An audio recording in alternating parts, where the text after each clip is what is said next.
Jadi saya hari ini agak ngotot Pak Menko, persoalan moderasi. Karena begitu gampang satu pihak menyalahkan pihak yang lain, mengkafirkan pihak yang lain. Dan ini ancaman demokrasi. Bagaimana kemudian tafsir agama yang dia miliki dianggap seolah-olah paling benar dan menyalahkan orang lain. Dan ini ancaman kebinekaan. Coba Bu, begitu gampangnya orang tersinggung hanya gara-gara rumah makan buka di siang hari di bulan puasa. Sehingga kemudian apa? Dengan lafaz takbir Allahu Akbar untuk menutup rumah makan. Pertanyaan saya, sejak kapan takbir itu berfungsi untuk menutup rumah makan? Ngayal tak santet loh gue.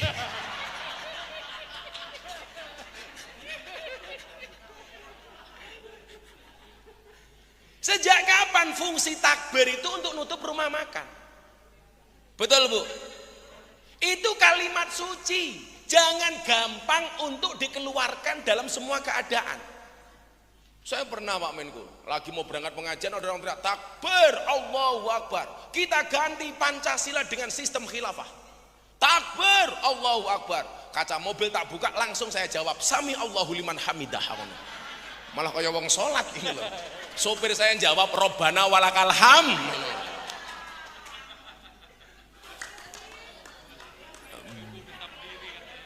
Kenapa Bu? Ibu-ibu lebih suka saya duduk apa berdiri? Itulah perempuan, di mana-mana suka berdiri.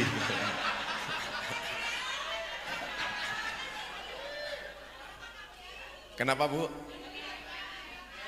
Belakang tidak kelihatan. Maklum Bu, anggarannya juga belum jelas Bu.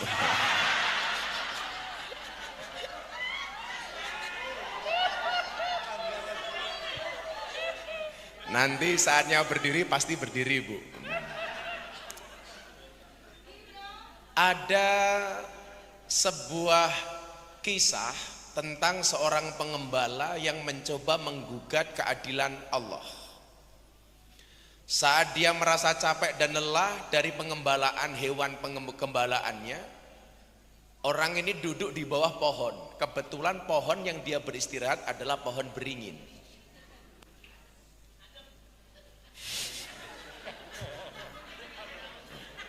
Yang bilang adem pasti janda itu.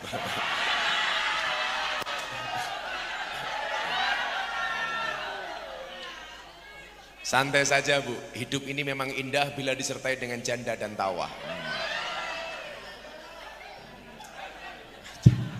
Janda ya. Saat dia duduk di bawah pohon beringin, dia berpikir tentang keadilan Allah. Orang ini mengatakan bahwa Allah itu tidak adil. Di mana ketidakadilannya?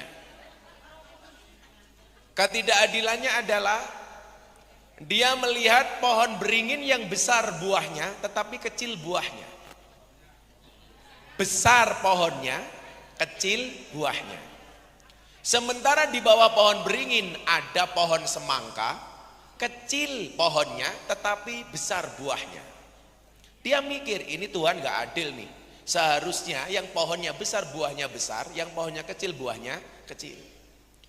Ketika dia berpikir tentang keadilan Tuhan, jatuhlah buah dari pohon beringin tepat mengenai kepalanya. Plak. Langsung saat itu dia berpikir 180 derajat bahwa Allah itu maha adil. Kenapa dia mengatakan demikian? Dia berpikir seandainya buah pohon beringin sebesar buah pohon semangka jatuh mengenai kepalanya, apa yang terjadi dengan kepalanya? Pelajarannya apa? Hati-hati dengan pohon beringin.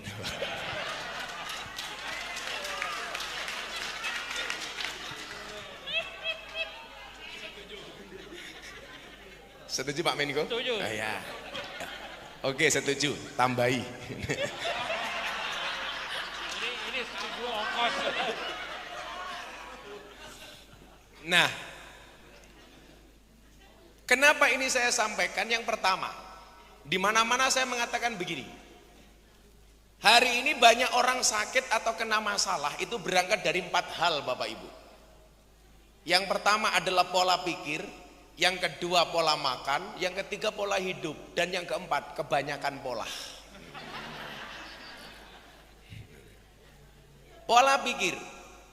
Seringkali ketika kita mendapatkan ketidakadilan, kita menyalahkan Tuhan. Padahal Allah mengatakan i'dilu huwa aqrabu littaqwa. Berbuatlah adil karena keadilan itu mendekatkan kamu dengan takwa.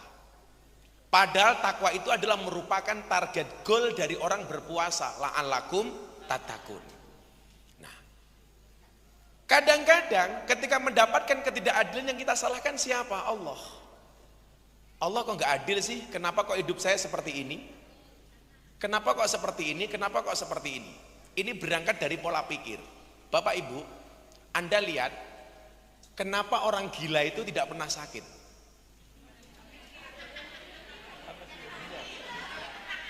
Ya, coba. Dia nggak vaksin, nggak ada yang kena COVID. Dia nggak kenal dengan Alpha, nggak kenal dengan Delta, nggak kenal dengan Omicron. Walaupun di Indonesia memang lucu, muncul varian Alpha, langka masker. Muncul varian Delta, langka oksigen. Muncul Omicron, langka minyak goreng.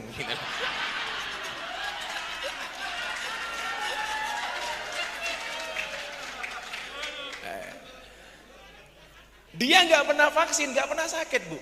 Makan nasi busuk, perutnya nggak pernah mules. Tidur di pinggir jalan, nggak pernah masuk angin. Buktinya nggak ada orang gila minta keroan. Kehujanan nggak pilek. Pertanyaannya adalah kenapa orang gila itu badannya sehat? Jawabannya adalah karena orang gila tidak punya beban pikiran. Betul? Itu artinya kalau Anda pengen sehat terus gampang, jadilah orang yang tidak punya beban pikiran. Kok orang gila gimana itu loh. Artinya apa? Salah satu faktor sehat itu adalah berangkat dari mindset, berasal dari pikiran. Nah, di tengah-tengah pandemi seperti ini banyak orang stres, depresi, gara-gara apa? Pikiran-pikiran dia tentang masa depan. Penyakit dalam psikologi namanya psikomatik. Dia mengkhawatirkan dengan masa depannya. Bapak Ibu tolong dijawab pertanyaan saya. Bayangkan Anda naik perahu, perahunya bocor di tengah sungai. Di samping perahu Bapak Ibu banyak buaya. Apa yang harus Anda lakukan? Rata-rata jawabannya, saya bilang bayangkan kalau Anda naik perahu di tengah sungai, perahunya bocor, di samping perahu banyak buaya. Apa yang harus Anda lakukan? Yang harus Anda lakukan adalah berhenti membayangkan. Berhenti membayangkan. Makanya kalau mau membayangkan yang asik-asik saja.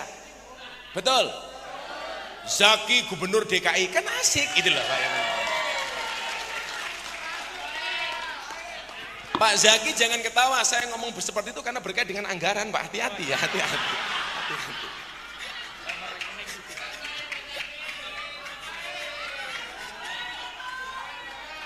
Bayangkan yang asik-asik saja. Apa yang dibayangkan? Airlangga Hartarto presiden, umpama. Kata Mas Ipang Wahid. Ini namanya afirmasi yang dieksekusi dengan perbuatan. Coba bayang, ada angan-angan. Harapan itu dalam bahasa Arab namanya ar-roja. Angan-angan namanya al-umniyah atau tamanni. Mal farqu bainar roja wa tamanni. Apa bedanya antara harapan dan angan-angan? Ar-rojahu amalun. Yang namanya harapan itu adalah satu keinginan yang dilakui dengan amal, ikhtiar dan perbuatan. Itu namanya harapan. Tetapi kalau Anda punya keinginan, gak ada ikhtiar, gak ada usaha, itu namanya angan-angan. Pertanyaan kita adalah, dari tadi Anda cerita teriak-teriak pengen ini, pengen ini, pengen ini. Itu harapan apa angan-angan? Harapan. Kalau harap kerja gitu loh. Kerja keras atau keras baru kerja? Beda Pak, beda. Kalau bahasa saya Pak, kerja keras, kerja cerdas, kerja ikhlas. Apa bedanya? Kerja keras membuat kamu bertahan hidup. Kerja cerdas membuat kamu menikmati hidup. Dan kerja ikhlas membuat kamu mensyukuri hidup.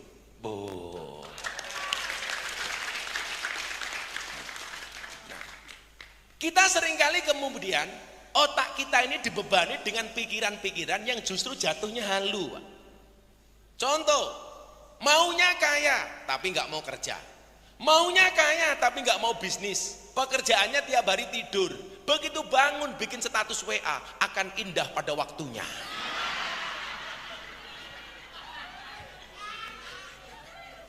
Ini namanya halusinasi, bukan afirmasi. Halusinasi. Ini halu gitu. Pekerjaannya tidur, nggak mau kerja, pengennya kaya. Saya bilang cepet bangun, tidurmu miring, obatmu segera diminum, mimpimu jelek, ilermu mambu. Nah, disinilah kemudian kenapa kita diajarkan untuk berpuasa. Bahwa puasa itu dalam bahasa Arabnya adalah as-saum, maknanya adalah asyam, yang berarti al-imsak. Jadi puasa itu maknanya adalah imsak. Imsak itu artinya apa? Mengendalikan diri, menahan. Sehingga kemudian apa? Kinerja kita terukur, tangible, ada ukurannya. Oh, Pak Zaki punya program. Sampai sejauh mana program dilaksanakan? Di mana kegagalannya? Kalau kemudian gagal, tetap jangan rubah tujuannya, tapi rubahlah caranya. Betul, Bu? Makanya saya bilang, ibu-ibu tolong deh jangan pernah ngiri dengan rezeki orang lain. Kenapa saya bilang seperti itu? Mohon maaf, strategi bisa dikopi, rezeki nggak bisa dipaste. Betul Pak ya? Kenapa? Karena kita berada di atas bumi yang sama, tetapi di atas takdir yang berbeda. Saya dengan Pak Erlangga sama, berdiri di atas bumi yang sama, tapi dengan takdir yang berbeda. Beliau Menko, saya Ustadz. Ya, bedanya cuma satu, beliau lebih gemuk dibandingkan saya.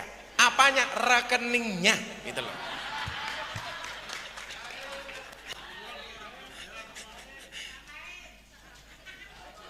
Mohon maaf Pak, mereka yang teriak tambahin itu bagian dari aspirasi Pak ya, aspirasi. Menyampaikan aspirasi. Artinya kalau Pak Erlangga pengen dianggap tokoh yang amanah, ya terimalah aspirasi itu Pak.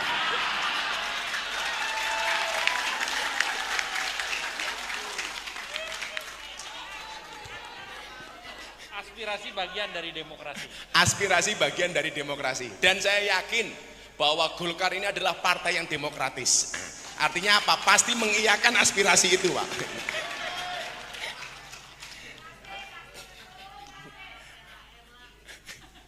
Shallu ala Nabi Muhammad. Maka kemudian apa? Kita dengan memaksimalkan Al-Quran sebagai cahaya dan petunjuk bagi kita. Makanya fungsi Al-Quran itu apa? Hudal linnas, sebagai petunjuk bagi manusia. Artinya apa? Bagaimana kemudian koridor kerja yang kita lakukan tidak bertentangan atau keluar dari norma-norma agama dan Al-Quran. Contoh begini, ketua mohon izin. Hari ini begitu gampang di Indonesia, satu pihak menyalahkan pihak yang lain. Gampang menyalahkan, gampang membid'ahkan, gampang menyesatkan, bahkan gampang kafir 70 tahun membaca la tahlil kok dibilang kafir. Itu mainmu kurang jauh, tidurmu kurang malam, temanmu kurang banyak, kopimu kurang kental. Nah, disinilah kemudian salah satu fungsi partai Golkar hari ini. Bagaimana kemudian di soal norma dan agama, Golkar memperjuangkan nilai-nilai keagamaan yang wasatiyah, yang moderat, bukan ekstrem kanan, bukan ekstrem kiri. Maka saya meyakini kok partai mengusung ideologi ekstrem kanan dan ekstrem kiri di Indonesia nggak akan pernah laku Pak. Lah Golkar harus menjadi partai yang moderat, karena Al-Quran mengatakan apa? Wa kadzalika ja'alnakum ummatan wasaton. Kita diperintahkan oleh Allah untuk menjadi umat yang tengah-tengah. Artinya apa? Pemahaman agama kita harus moderat. Maka saya biasa Bu, makanya Pak Menko, tadi saya matur di mobil, Pak Menko, saya masih biasa datang ke pondok saya nih. Saya punya pengajian rutin setiap malam minggu pahing yang datang lebih dari 10.000 orang. Hebatnya apa? Kampung saya 60% Katolik. Jadi pondok pesantren saya berada di tengah-tengah kampung Katolik. Utara saya, mohon maaf, selatan saya pendeta, utara saya kuburan. Dan subhanallah, seumur hidup saya tidak pernah bertengkar dengan tetangga utara saya.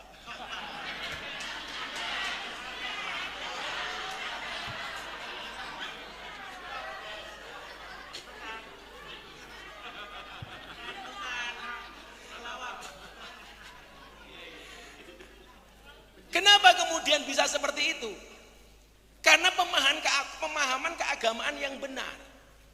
Bapak Ibu, kita tidak bisa memungkiri bahwa kemudian bangsa ini bangsa yang pluralis dengan berbagai macam perbedaan yang ada di dalamnya. Maka kemudian kita diingatkan oleh Allah dalam surat Al-Hujurat ayat 13. Bismillahirrahmanirrahim. Ya ayuhan nas, wahai para manusia. Kalau dilihat dari susunan kalimatnya ini jelas surat Makkiyah. Apa artinya Makkiyah? Surat yang turun sebelum Nabi Muhammad hijrah atau surat yang diturunkan di kota Mekah. Maka suratnya umum, wahai para manusia. Beda dengan perintah berpuasa, ya ayyuhalladzina amanu, hai orang-orang yang beriman. Lebih spesifik. Kalau Makkiyah itu manusia, kalau Madaniyah itu kepada lebih spesifik, hai orang-orang yang beriman. Berarti apa? Kalau ya ayyuhalladzina amanu itu ayat Madaniyah yang turun setelah Nabi Muhammad hijrah ke Mekah, ke Madinah. Kemudian dilanjutkan, inna khalaqnakum min dzakari wa unsa. Sesungguhnya kami, kata Allah. Ingat, kalau kita baca Al-Qur'an, ada kalanya kalimatnya inna, ada kalanya inni. Apa bedanya? Inna sesungguhnya kami, ini sesungguhnya aku. Bedanya di mana? Contoh, penciptaan Adam, Allah menggunakan kalimat inni. Kenapa? Karena menciptakan Adam Allah by himself, tidak melibatkan yang lain. Allah menciptakan Adam langsung dengan kekuasaannya Allah. Sesungguhnya aku. Menciptakan Hawa langsung ini. Kenapa? Karena Hawa muncul gara-gara kegundahan Adam. Di surga nikmat, dia sendirian tapi sepi. Maka dia minta jodoh. Ingat, Adam di surga dengan segala kenikmatannya kesepian. Kok ada kader Golkar jomblo bahagia, berarti kamu abnormal. Abnormal. Iya, Pak Zaki saja yang sudah punya masih pengen nambah. Niatnya. Tapi Pak Zaki, Pak Menko ini tipe suami yang setia. Karena kita laki-laki punya prinsip, lelaki yang hebat bukan lelaki yang mencintai banyak wanita, tetapi mencintai satu wanita dengan banyak cara. Wah.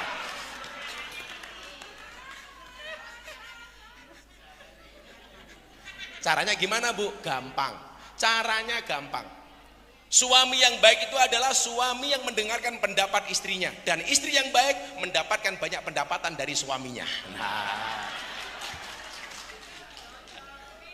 saya bilang sama Pak Menko, perempuan tuh hatinya seperti rekening bank. Maksudnya apa? Nggak mungkin berbunga kalau nggak ada saldonya. Nah,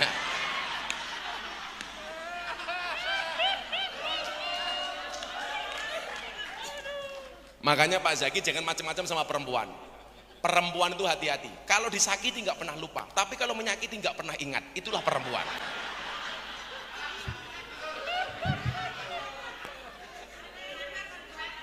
Dan yang jelas perempuan itu ahli sejarah. Sekali Anda punya salah dengan istri, seumur hidup ingat terus itulah. Makanya saya bilang sama istri saya, kalau toh saya pengen menikah lagi, Bunda, saya pengen menikah dengan cewek Arab. Kenapa, Bah? Jadi kalau istri saya marah serasa mendengarkan tartil Quran. Sadaqallahul adzim. Saya jadi ingat Gus Dur, Pak Erlangga. Gus Dur dulu zaman Orde Baru diawasi sama intelijen. Begitu rapat dengan Kiai, Gus Dur diawasi sama Intel. Gus Dur tahu diawasi sama Intel, dia bilang sama Kiai, Pak Kiai, mulai sekarang kita ngomong pakai bahasa Arab. Akhirnya mereka takalum bilughatil arabiyah.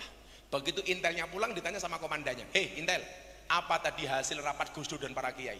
Intelnya jawab, "Aman komandan, Gus Dur dan para kiai hanya saling mendoakan."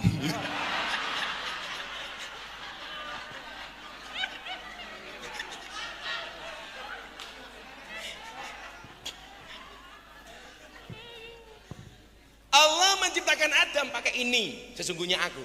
Menciptakan Hawa pakai ini. Ibu-ibu tahu perempuan diciptakan dari apa? Dari tulang rusuk bagian kanan apa kiri? Kiri. Perempuan tidak diciptakan dari tulang kaki supaya tidak diinjak-injak oleh laki-laki. Perempuan tidak diciptakan dari tulang kepala supaya tidak menginjak-injak laki-laki. Tapi perempuan diciptakan dari tulang rusuk bagian kiri yang dekat dengan jantung dan hati. Kenapa? Karena pada dasarnya perempuan suka disayangi dan dicintai.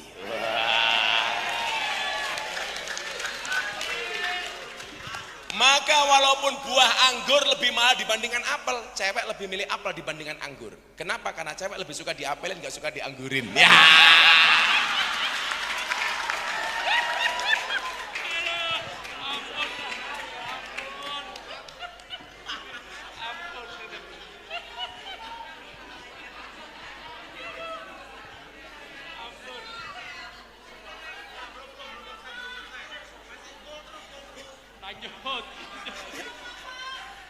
Erwin, tanggung jawab Erwin. Jadi tadi saya bilang sama Pak Menko, saya pengen itu kemasan performa Pak Menko itu dibuat lebih fresh untuk anak-anak muda. Sekarang mohon maaf ya teman-teman media Golkar, media yang paling efektif untuk menarik milenial itu sekarang apa? Bukan YouTube, TikTok. Sehingga kalau kemasan kayak tadi Pak Menko pantun, itu ketika kita posting di TikTok itu jauh lebih laku dan membranding nama beliau dibandingkan sambutan yang terlalu panjang. Itu keren. Makanya salah satu platform digital hari ini yang paling keren itu TikTok, Pak. Itu bahkan mengalahkan YouTube, mengalahkan Instagram. Tapi nanti saja Pak Menko, kalau Pak Menko banyak kemudian dikritik oleh komentar-komentar di TikTok atau di Instagram. Coba saya mau tanya, kalau Anda posting di Instagram atau di medsos, kira-kira lebih banyak like-nya apa komentarnya? Lebih banyak like-nya apa komentarnya? Like. Pertanyaan saya, kenapa lebih banyak like-nya daripada komentarnya? Jawabannya adalah seberapa banyak pun orang yang membencimu dengan komentar-komentarnya, yakinlah di luar sana lebih banyak yang mencintaimu dari dalam hatinya. Wah. Kalau jomblo beda. Kenapa lebih banyak like dibandingkan komentar? Karena banyak orang cinta tetapi tidak berani mengatakannya. Lah.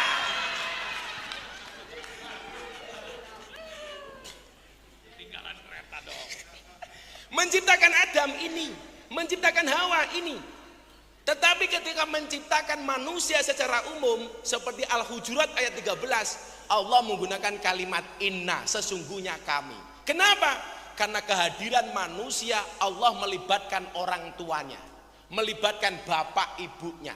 Tidak langsung Allah ciptakan dengan dirinya sendiri, tetapi Allah melibatkan bapak dan ibunya. Maka kalimatnya adalah inna. Apa Allah bilang? Inna khalaqnakum min dzakari wa unsa. Aku ciptakan kalian dari laki-laki dan perempuan. Ingat, jenis kelamin hanya ada dua, laki-laki dan perempuan. Secara fikih ada yang ketiga, namanya khunsa. Khunsa itu apa? Seseorang yang terlahir dengan dua jenis kelamin. Ada laki-lakinya, ada perempuannya, ada titiknya, ada tututnya. Ketika dia dewasa, apakah dia laki-laki atau perempuan? Dilihat secara medis. Contoh yang terbaru, Andi Manganang, anggota TNI, taunya perempuan. Setelah dibawa Jenderal Andika ke rumah sakit, ternyata laki-laki. Maka organ laki-laki perempuannya ditutup, dia jadi laki-laki.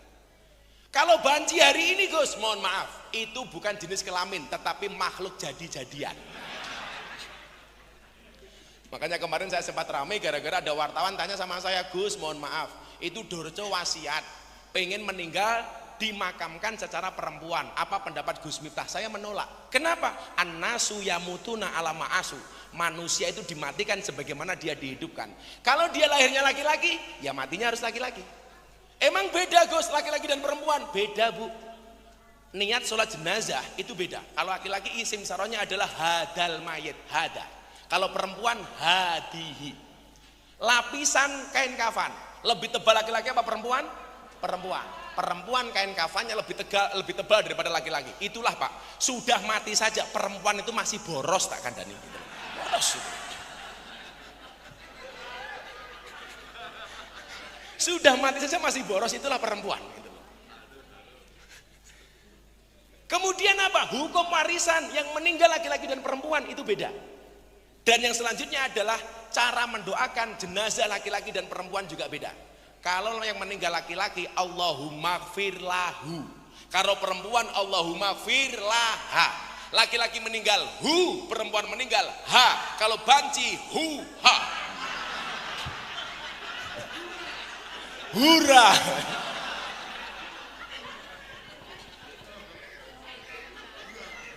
Waja'anakum, dan aku jadikan laki-laki dan perempuan itu apa? Su'uba wa qabail, bersuku-suku dan berbangsa-bangsa. Maka mohon maaf kalau saya mengartikan ayat ini paling pasti ya di Indonesia, bersuku-suku dan berbangsa-bangsa. 1340 suku bangsa yang ada di Indonesia. Tujuannya untuk apa? Lita'arofu, untuk saling mengenal. Mohon maaf, yang namanya ta'aruf itu saya tidak hanya mengenal namanya Pak Erlangga, saya Miftah, tidak. tetapi sekaligus mengenal adat istiadat, budaya dan karakteristik masing-masing orang. Anda orang Jawa, ta'aruf dengan orang Sunda, Anda harus memahami budayanya orang Sunda. Maka kemudian kalau tidak punya ta'aruf seperti itu jadi masalah. Contoh, ketika Pak Jokowi mengatakan ibu kota pindah ke Kalimantan, ada orang yang protes, kenapa ibu kota dipindah ke tempat buangan jin, setan, demit? Yang terjadi apa? Kawan kita di Kalimantan tersinggung. Kenapa? Karena yang bersangkutan tidak memahami li ta'arofu. Kalau saya ditanya, Gus, bagaimana pendapat Gus minta ibu kota pindah ke Kalimantan? Saya jawab, nggak masalah ibu kota pindah ke Kalimantan, asalkan kamu tidak kembali ke hati mantan. Wah.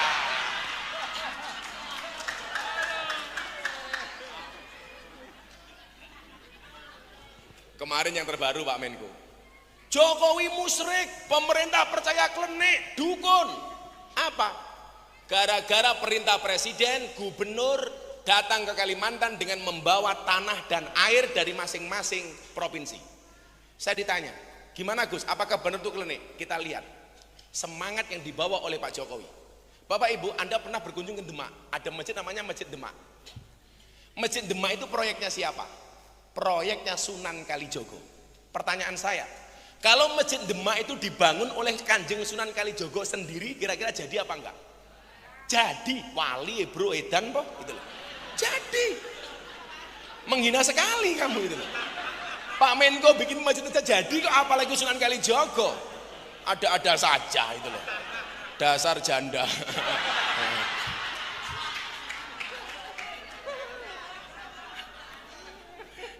Jadi, tapi apa yang dilakukan oleh Kanjeng Sunan Kalijogo? Dia melibatkan semua wali dari Sunan Gunung Jati sampai Sunan Maulana Malik Ibrahim. Semangat yang dibawa apa? Persatuan.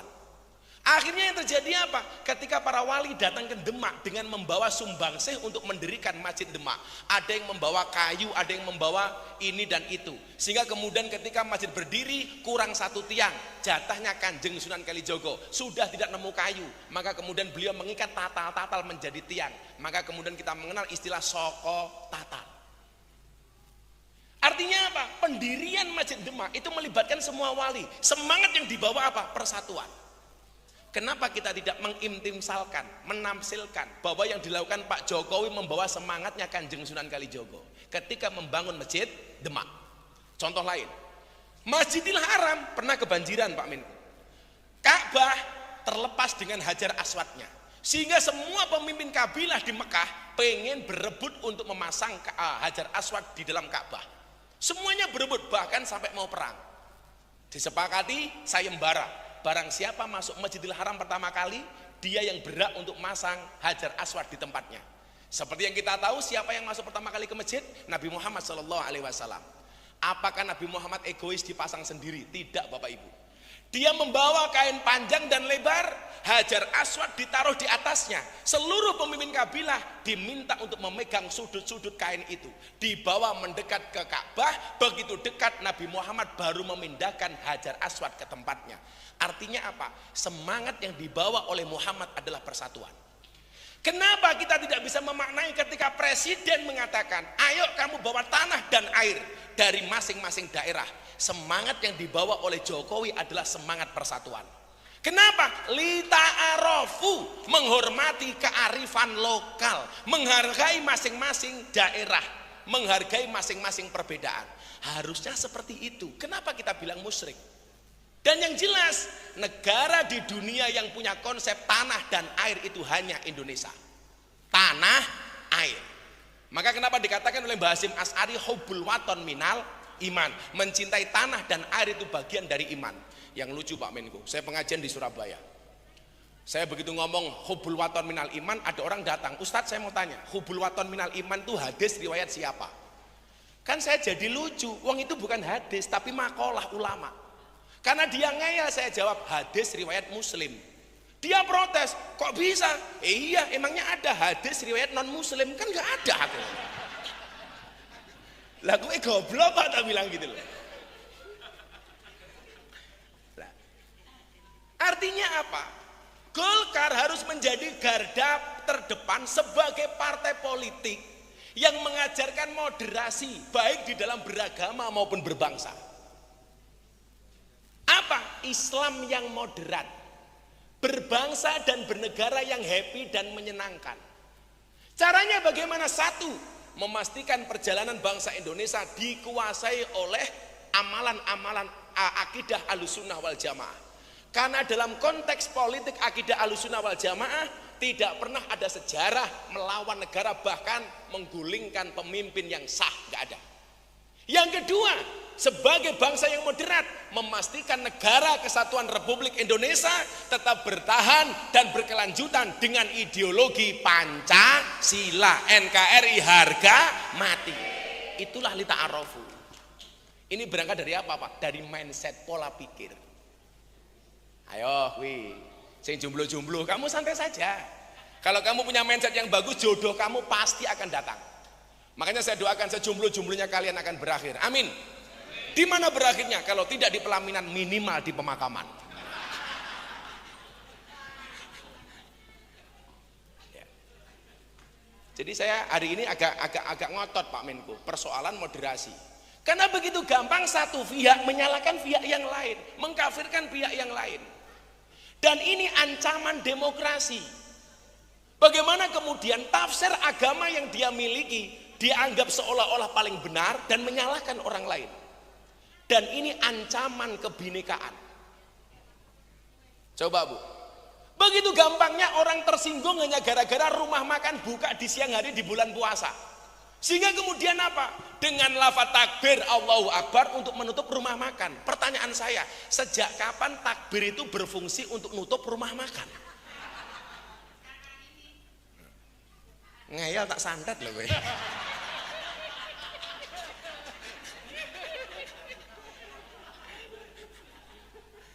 Sejak kapan fungsi takbir itu untuk nutup rumah makan? Betul Bu? Itu kalimat suci. Jangan gampang untuk dikeluarkan dalam semua keadaan. Saya pernah Pak Menko, lagi mau berangkat pengajian, ada orang teriak takbir Allahu Akbar. Kita ganti Pancasila dengan sistem khilafah. Takbir Allahu Akbar. Kaca mobil tak buka, langsung saya jawab sami Allahu liman hamidah. Malah kayak wong sholat ini loh. Sopir saya jawab Robbana walakal ham.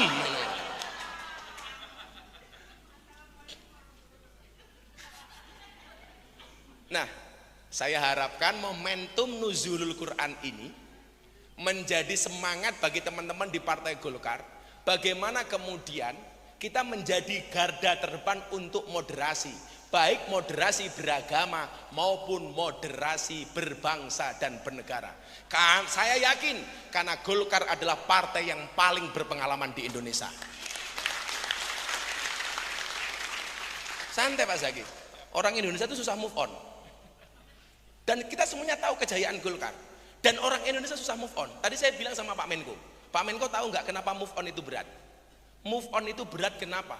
Karena dari SD sampai perguruan tinggi yang dipelajari hanya menghafal dan mengingat, bukan melupakan. Iya, itu Pak persoalannya.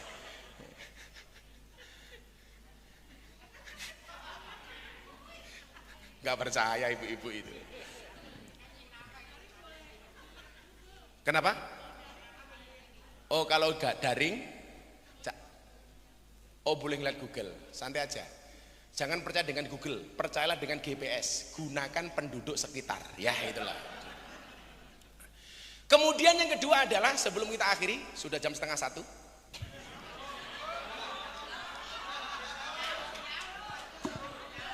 Kamu jangan teriak-teriak, kamu gak ikut iuran ya.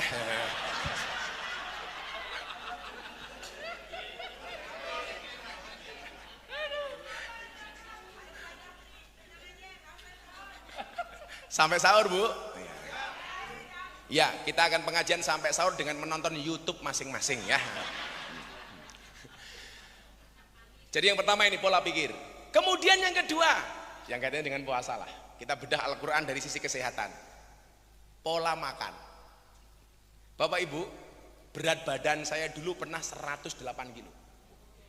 Bu, saya dulu gemuk tuh. Saya dulu masuk ke Jogja, kuliah, berat badan saya hanya 40 kilo. Gara-gara saya nggak pernah dapat kiriman wesel dari orang tua saya nggak kuat ngekos, saya tinggal di masjidnya orang Muhammadiyah. Waktu itu saya jadi James Bond, jaga masjid dan kebun. Saya bertempat tinggal di masjidnya Muhammadiyah nggak ada masalah. Masalahnya hanya satu. Gara-gara saya ikut Muhammadiyah saya kurus. Kenapa? Karena Muhammadiyah belas nggak pernah ada selamatan. Nggak ada berkatan, Pak. Nggak ada berkat gitu. Akhirnya saya menikah dengan orang NU. Saya kembali menjadi orang NU tulen. Berat badan saya langsung naik 108 kilo. Kenapa orang NU gemuk? Karena orang NU dikit-dikit makan. Yasinan makan, tahlilan makan, solawatan makan, tetangganya sakit minta didoakan makan, yang sakit mati makan lagi 7 hari gitu loh.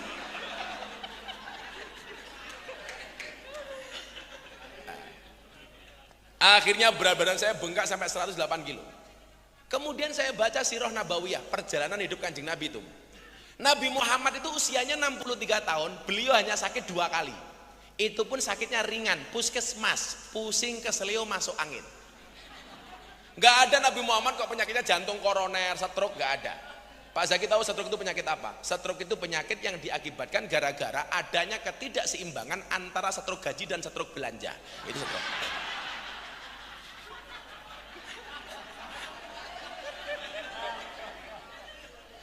Mohon izin Pak Erwin, saya mau buat suasana cair karena saya tahu Pak Menko ini bebannya berat jadi Menteri Perekonomian.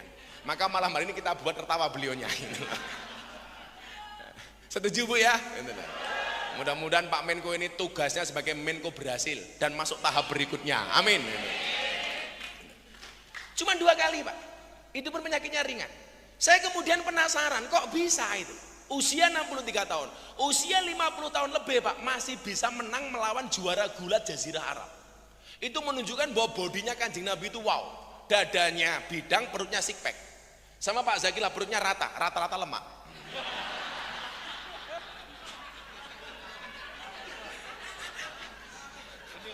Lebih gede ternyata itu. Saya nggak berani nunjuk ketum, nggak berani saya. Ke sana diwakili. Sehingga kemudian saya baca perjalanan Kanjeng Nabi. Ternyata tuh mohon izin, Kanjeng Nabi sehat itu karena beberapa hal. Yang pertama, beliau rajin berpuasa. Makanya kenapa kita dilatih untuk puasa Ramadan? Biar terbiasa dengan puasa sunnah setelah bulan Ramadan. Puasa sunnah itu apa saja? Ada Senin Kemis. Kenapa hari Senin disunahkan untuk puasa? Karena itu hari lahirnya Kanjeng Nabi. Kalau orang mengatakan memperingati Maulid Nabi itu bid'ah, nggak ada ajarannya. Setahun sekali, mohon maaf, Kanjeng Nabi memperingati Maulid setiap hari Senin, hari kelahirannya. Makanya dulu ketika mau amalan-amalan seperti Maulid, manakib, tahlil dibid'ah-bid'ahkan, saya bilang cukup rokib dan atid yang menilai amalku, cangkemmu rausah melu. Betul Bu? Ya. Kanjeng Nabi rajin puasa. Puasa sunnah lainnya, puasa Daud. Puasa Daud itu apa? Sehari puasa, sehari tidak. Saya akhirnya memutuskan tahun 2015 kembali puasa Daud setelah berhenti. Sehari puasa, sehari tidak. Termasuk bulan Ramadan ini saya juga Daud.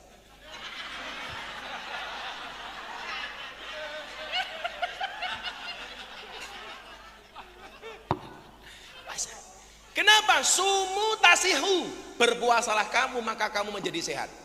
Tapi puasa yang menyehatkan itu Bapak Ibu tidak hanya puasa yang sekedar menahan haus, lapar dan dahaga, tetapi orang yang mampu mengendalikan emosinya dan hawa nafsunya. Maka tadi saya katakan puasa itu maknanya adalah imsak, menahan diri.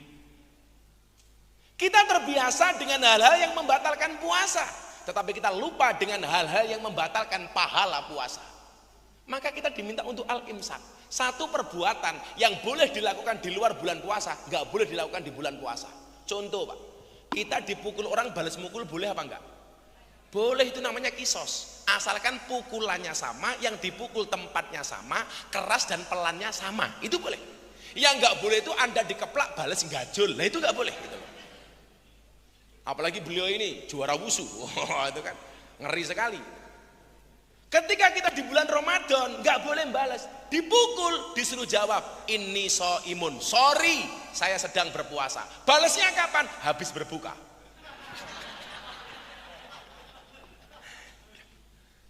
Lah, kenapa kemudian kita diprogram untuk itu, Pak? Sedikit tersinggung.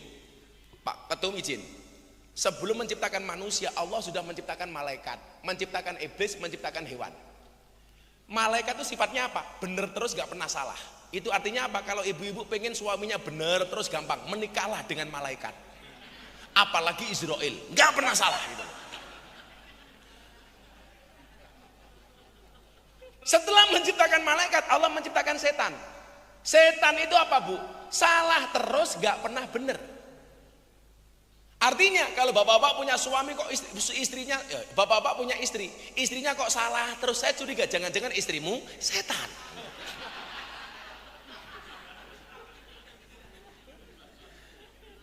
Kenapa malaikat bener terus gak punya salah?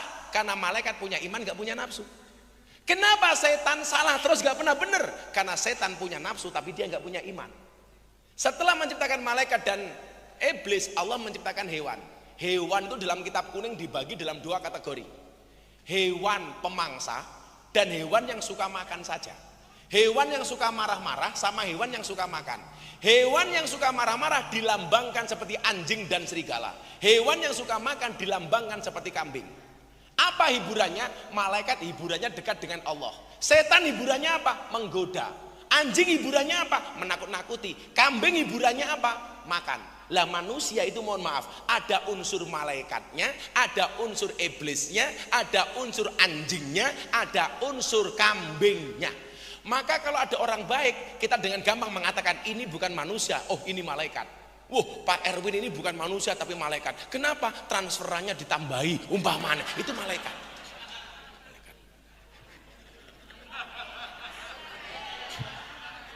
Aspirasi. Tapi kalau orang kok sukanya menggoda tok, dengan gampangnya kita mengatakan, oh iblis setan nih. Orang kok sukanya nakut-nakuti, oh dasar anjing. Orang kok yang dipikir cuma makanan tok, dasar kambing, wedus. Dari 4 unsur itu mana yang paling dominan, Bu? Unsur kambing. Yang dipikir mau makanan tok. Pagi soto, siang pecel, malam rawon, mau tidur mie instan. Berarti apa? Manusia itu cenderung seperti wedus, seperti kambing.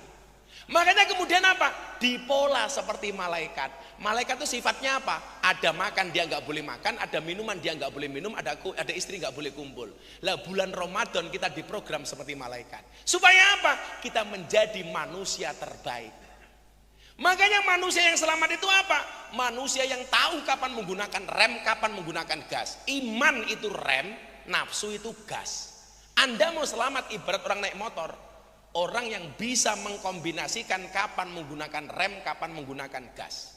Ayo. Sholat, gas. Taraweh, gas. Sodakoh, gas. Karaoke. Tajar lagi, Kak. Rem, bro, rem. Hati-hati loh ya. Dijanjikan oleh Allah, orang berbuat baik sekali di bulan Ramadan, pahalanya 1000 kali lipat. Artinya kalau Anda sedekah 1 nasi bungkus, itu pahalanya sama dengan 1000 nasi bungkus. Ibu-ibu melayani suaminya sekali di bulan Ramadan sama dengan melayani 1000 kali. Itu artinya apa? Kalau besok Pak Zaki minta setelah Ramadan, Anda jawab, sorry mas, tabungannya masih banyak. Tapi sebaliknya, tado'afatis sayyi'at kama tado'afatil hasanat. Berlipat gandanya keburukan sama dengan berlipat gandanya kebaikan. Kalau orang berbuat baik 1 dibalas 1000, orang berbuat maksiat 1 dosanya juga 1000. Artinya kalau Anda karaoke di bulan Ramadan sekali saja, itu sama dengan karaoke 1000 kali. Anda masuk room bawa LC 1 sama dengan bawa LC 1000. Rungokno gitu loh. Hati-hati gitu loh. Tujuannya apa? La'allakum tattaqun, menjadi pribadi-pribadi yang bertakwa. Ciri takwa itu apa pengertiannya? Imtisalu awamirilah wajtinabun nawahi, melaksanakan perintah, meninggalkan larangan. Jangankan agama, Golkar loh punya rule of the game, punya peraturan, betul? Peraturannya apa? Segala kebaikan dilakukan, segala kejelekan yang merugikan partai tolong ditinggalkan. Itulah takwa. Kebaikan dilaksanakan, keburukan ditinggalkan, itulah takwa. Kalau saya ngaji di klub malam tuh, saya bagi manusia dalam 3 kategori. Yang pertama, ini yang paling ideal dan paling susah. Semua perintah dilaksanakan, semua larangan ditinggalkan. Berat Pak, ini kelasnya Nabi Pak. Yang kedua, ada kalanya orang suka melaksanakan perintah tapi belum bisa meninggalkan larangan. Sholatnya ho-oh, karaoke-nya ho-oh. Itu namanya STMJ, sholatnya terus maksiatnya jalan. Sholatnya terus maksiatnya jalan. Kalau bahasanya Pak Erwin, amar ma'ruf nyambi mungkar. Nyambi mungkar. Yang paling bosok, buruk yang ketiga, perintah tidak pernah dilaksanakan, kemaksiatan selalu dilakukan. Makanya apa? Kita dituntut untuk tidak boleh berhenti melakukan kebaikan-kebaikan secara istiqomah. Termasuk Golkar tidak boleh berhenti memberikan manfaat kepada masyarakat Indonesia secara keseluruhan. Apa artinya Anda berpartai kalau tidak ada manfaatnya? Betul. Apa artinya Anda menjadi fraksi Golkar kalau tidak ada manfaatnya? Apa artinya besok Pak Zaki jadi ketua Golkar nggak ada manfaatnya? Golkar jadi ketua ada manfaat, apalagi jadi gubernur. Begitu bro. Salaman. Jangan hanya mantap, tambahi. Rekening. Nilai manfaat. Memang untuk melakukan itu kita butuh konsisten. Golkar harus konsisten dengan kebaikan-kebaikan dan nilai manfaatnya. Konsisten itu bahasa agamanya apa Bu? Istiqomah. Istiqomah itu pasti berat. Kenapa? Karena kalau ringan namanya istirahat. Dan untuk istiqomah butuh dicoba, butuh diuji. Kalau cobaan itu pasti banyak. Kenapa? Karena kalau sedikit namanya cobain. Jalanilah segala sesuatu dengan ikhlas. Ciri-ciri ikhlas itu apa? Diam. Karena kalau ngomong namanya iklan. Kalau bahasa saya dengan Pak Ketum, ikhlas itu seperti keset. Maksudnya apa? Diinjak-injak tetap welcome. Keset. Maka kalau kebaikan-kebaikan yang kita lakukan sebagai definisi orang bertakwa kita lakukan, insya Allah Golkar akan menjadi partai besar. Amin Allahumma. Amin. Begitu Pak Zaki, mohon izin Ketum. Sudah jam 10 lebih. Tepatnya jam setengah 12. Kurang 1 jam. Mudah-mudahan bermanfaat dan semua hajat kita di Partai Golkar diijabah oleh Allah Subhanahu wa taala.